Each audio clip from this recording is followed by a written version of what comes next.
Hello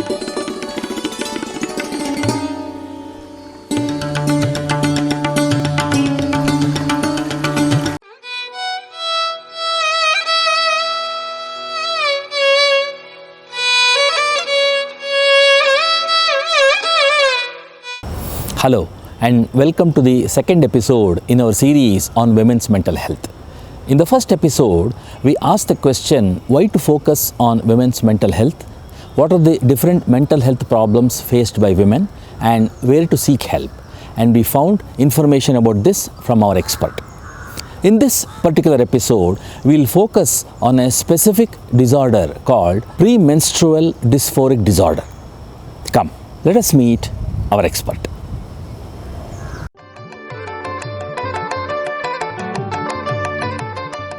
Menstruation, as we all know, in females, the uterus, the womb prepares itself for the beginning of the pregnancy. So what happens during this time is the inner layers of the uterus which get thickened. Okay, if the pregnancy doesn't happen, then these layers are shed along with the blood through the vagina as a menstrual bleeding, and this happens once in a month. So this cyclical menstrual bleeding is called as menstruation.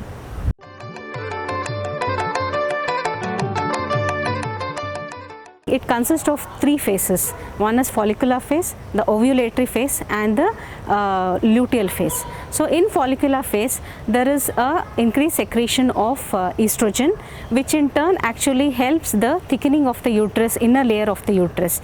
Again, it's the preparation for the implantation of the embryo. Once the peak of the estrogen levels are reached, that in turn is going to stimulate the luteinizing hormone, which is again one more hormone. When there is a surge of this LH luteinizing hormone, there will be an ovulation. So that phase is called as ovulatory phase. And once the ovulatory phase is over, the levels of the progesterone increases. That in turn also increases the thickness of the inner layer of the uterus, and that forms the luteal phase. And once the levels of the estrogen and progesterone comes down, then the menstruation starts, and these are the physiological changes that can be observed during menstruation.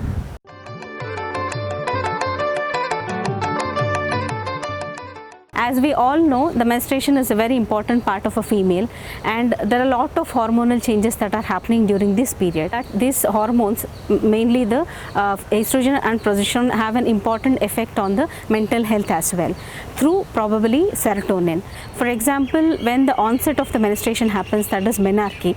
So during this period also is a risk period in an adolescent, where they can be prone for certain kind of psychiatric disorders. And once the menstruation starts, just before the period starts, the individual might be predisposed to certain kind of psychiatric disorders like premenstrual syndrome or pre-menstrual dysphoric disorder.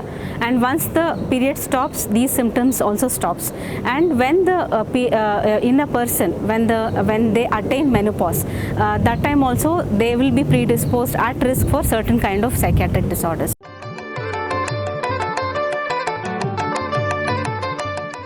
Before the period starts, that is for about 7 days. For some people, it is up to 14 days before the starting of the periods, a female starts experiencing certain symptoms in herself. So these symptoms can be in the form of either psychological or physical. So psychological can be in the form of that she getting angry or irritable for small reasons, or her mood might be very low, and her interest in doing certain activities which she used to do earlier might not be there, or her concentration and attention ability might be less, and also their physical symptoms in the form of breast tenderness, or a bloating of abdomen, or joint pains, or body pains, fatigability. So these kind of symptoms might present in a female just before the menstruation starts. So it can be with the period of between 14 to 7 days before the period starts. So when the symptoms are in a milder form, it's usually called as premenstrual syndrome.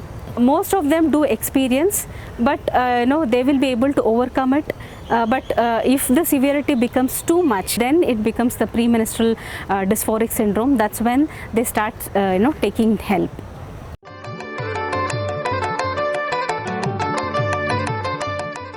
Premenstrual dysphoric disorder, as I earlier told, when the symptoms related to premenstrual syndrome becomes more, that the female is not able to tolerate them, and it's becoming difficult for her to do the daily activities or even going to a job, or her routine if it gets disturbed, then we call it as premenstrual dysphoric disorder. So again, here the symptoms can be in the form of getting irritable or angry for small reasons, or feeling low without any reason, decreased interest in doing the activities, or decreased attention and concentration, and sometimes when the severity becomes more, that fatigability becomes more, and she may not be able to do any of her take care of her responsibilities as she used to do earlier. And physical symptoms also might exacerbate during this period.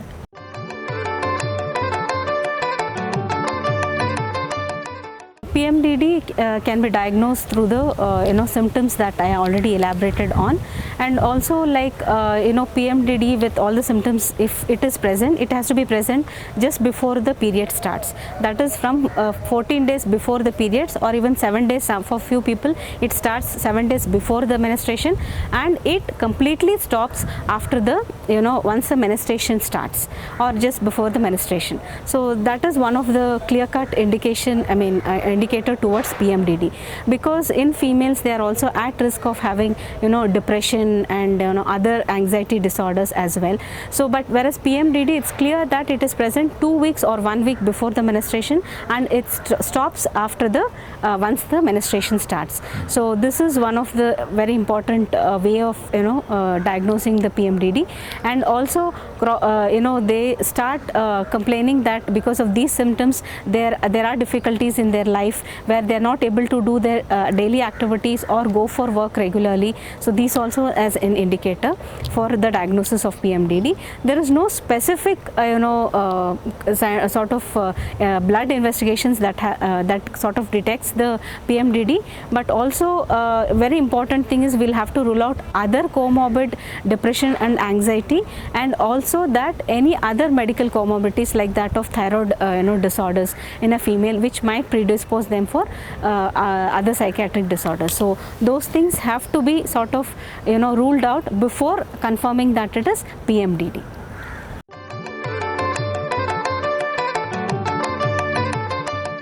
Before PMDD, I would like to tell about PMS, premenstrual syndrome. It's more common than PMDD. So it can be seen around 70 to 75% of the females. But whereas when it comes to premenstrual dysphoric disorder, it is lesser. So probably seen around 3 to 8% of the female population.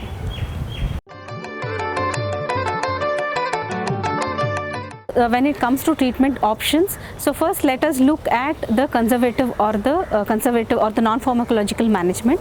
So in that we will have to look at the lifestyle management, which includes either in the form of exercise or yoga or relaxation techniques, or the diet that they follow, healthy diet that they can sort of follow. And also apart from this, some vitamin supplementation in the form of vitamin B6, which can be given at the dose of about 100 milligrams, is also one of as an adjunctive or the non-pharmacological management that can be followed. And even a few people do consider calcium supplement as well.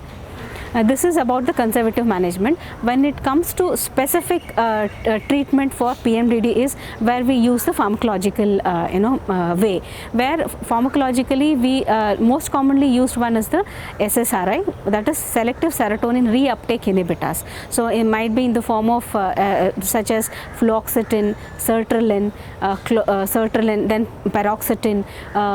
These are the few SSRIs that can be used, and also few of the tricyclic antidepressants like that of clomipramine has also been used, and and also SNRIs are also can be used in the like that of a venlafaxine can also be used. But the most of the studies have indicated that it is because of the the most of the studies have sort of told that SSRIs has a better efficacy compared to other kinds of antidepressants.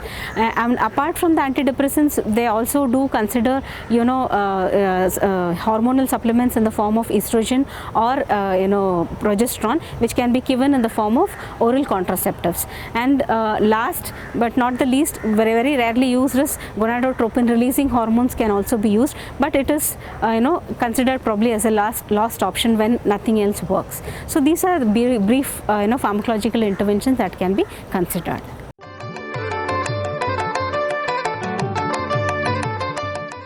For PMDD, usually if you can consult you know, as for the problems related to menstruation, you would go to a gynecologist or an obstetrician. So they might be a better people to start off with, where you can tell your problems to them, and they in turn can refer the patients to the psychiatrist, so that you know, if the conservative or the non-pharmacological management does not work, then they can be referred to psychiatrist, where further management can be taken. This concludes the second episode in our series on women's mental health. In this episode, we dealt in detail about different aspects of premenstrual dysphoric disorder. We will be back with more information about women's mental health. Namaste.